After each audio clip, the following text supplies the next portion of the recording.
इसी बीच एक बड़ी खबर यह है कि थोड़ी देर में ट्रस्ट की एक बहुत अहम प्रेस कॉन्फ्रेंस होने वाली है, जिसमें बैठक में हुए फैसलों की जानकारी दी जाएगी।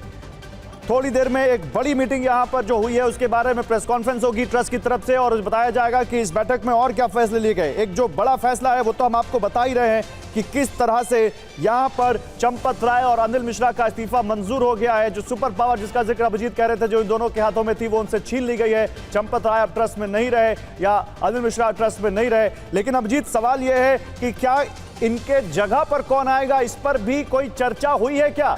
जो नाम सामने आ रहे हैं 2-3, क्योंकि एक पद पहले से खाली था, 2 पद अब और खाली हो रहे हैं, 3 पद हो गए ट्रस्ट में, क्या उस पर भी चर्चा हुई है?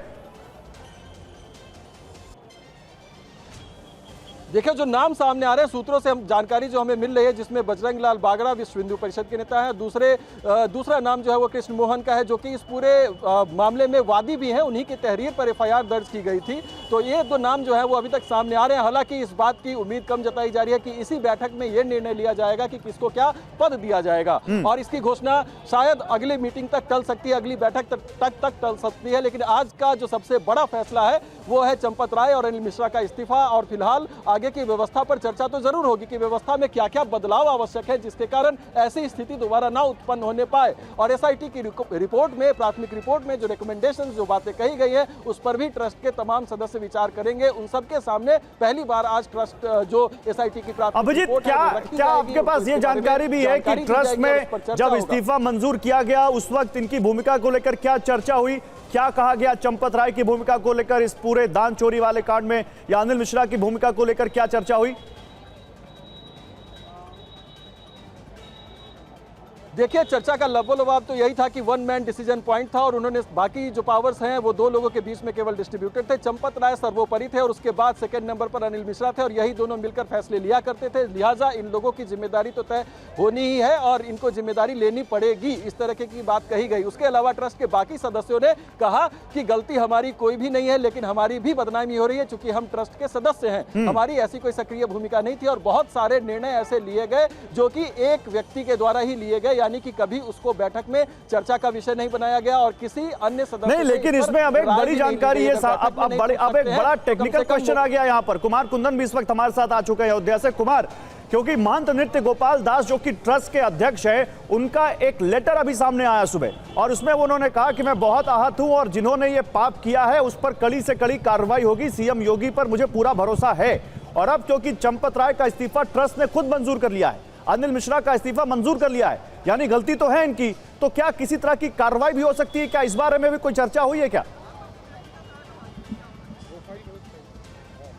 देखिए गौरव, जो मेरी जानकारी है उसके मुताबिक एसआईटी की रिपोर्ट जैसे ही पेश की गई और पेश करने के बाद एसआईटी की प्रारंभिक रिपोर्ट में जिस तरह की बातें सामने आई, उन बातों को आधार बनाकर अनिल मिश्रा और चंपत राय का इस्तीफा मंजूर किया गया है। क्योंकि उसमें कई सारे ऐसे पॉइंट्स थे जो इस बात को इंगित करते थे कि प्रत्यक्ष अथवा अप्रत्यक्ष रूप से इनके ऊपर एक जिम्मेवारी बनती है, और उसी जिम्मेवारी के आधार पर इनका इस्तीफा जो है मंजूर किया गया है। अब रही बात कि इनके से पूछताछ, इन पे एफआईआर और तमाम तरह की चीजें, जहां तक अयोध्या पुलिस के सूत्रों की माने तो हमारी जो बात हुई थी उसके मुताबिक अगले सप्ताह इन लोगों से तफसील से एक पूछताछ होनी बाकी है, क्योंकि कई कड़ी से कड़ी जुड़नी बाकी है। और इसके अलावा कई सारी ऐसी प्रॉपर्टीज़ है जो अटैच की गई है एसआईटी की रिपोर्ट में, उन प्रॉपर्टीज़ के भी बारे में पता करना है कि आखिरकार उनमें इनकी क्या भूमिका थी, क्योंकि चंदा चोरी और प्रॉपर्टी का अटैचमेंट दोनों अलग अलग चीज़ें हैं। कई सारी ऐसी चीज़ें हैं जिनमें प्रत्यक्ष रूप से या अप्रत्यक्ष रूप से इनका नाम शामिल रहा है कि इन्होंने ऐसा करके ये चीज़ ऐसे करवाया। और उसमें एक जो जानकारी सामने आई है, अभिजीत इस बारे में जानकारी दीजिए, जो कुमार कुंदन कह रहे हैं,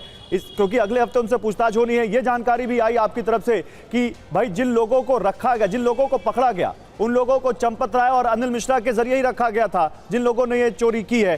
तो इसका मतलब अप्रत्यक्ष जिम्मेदारी तो अभिजीत इनके ऊपर ट्रस्ट मान रहा है, क्योंकि ट्रस्ट में चर्चा हुई है कि जिन लोगों को पकड़ा गया चंदा चोरी करते वक्त, वो अब या तो चंपत राय के रखे हुए थे या अनिल मिश्रा के रखे हुए थे।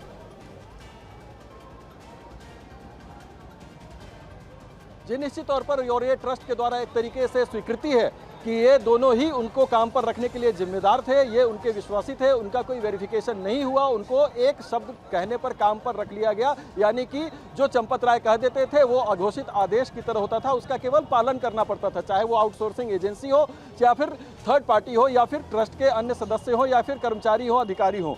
और यही कारण है कि इन लोगों को केवल बुलाया गया, अनिल मिश्रा के पास भेजा गया। इन लोगों ने अपनी जो भी क्वालिफिकेशन थी, कोई इंटरमीडिएट था, कोई ग्रेजुएशन में पढ़ रहा था, उसको नौकरी पर रख लिया गया और उनकी कोई बैकग्राउंड चेक या वेरिफिकेशन उनका नहीं किया गया। केवल उनके जो कुछ आवश्यक डॉक्यूमेंट्स थे वो जमा कराए गए और उनको सीधे सीधे नौकरी पर बहाल कर दिया। और जिम्मेदारी भी क्या दी गई, आप ये देखिए कि आप किसी को नौकरी पर रख सकते हैं, हाउसकीपिंग के नाम पर भी रख सकते हैं, लेकिन सीधे सीधे आपने उनको कैश रूम में घुसा दिया। 15,000 रुपए की जिनकी तनख्वाह है, उन्होंने अभी तक इतने पैसे देखे नहीं है, सीधे सीधे उनको काउंटिंग इंचार्ज बना दिया, उन्हीं में से किसी को मॉनिटर बना दिया और सबके सामने बेशुमार कैश होता था वो उसकी नहीं, ये बड़ी बात आप कह रहे हैं और इसीलिए मैं अवनीश अवस्थी के पास जाऊंगा।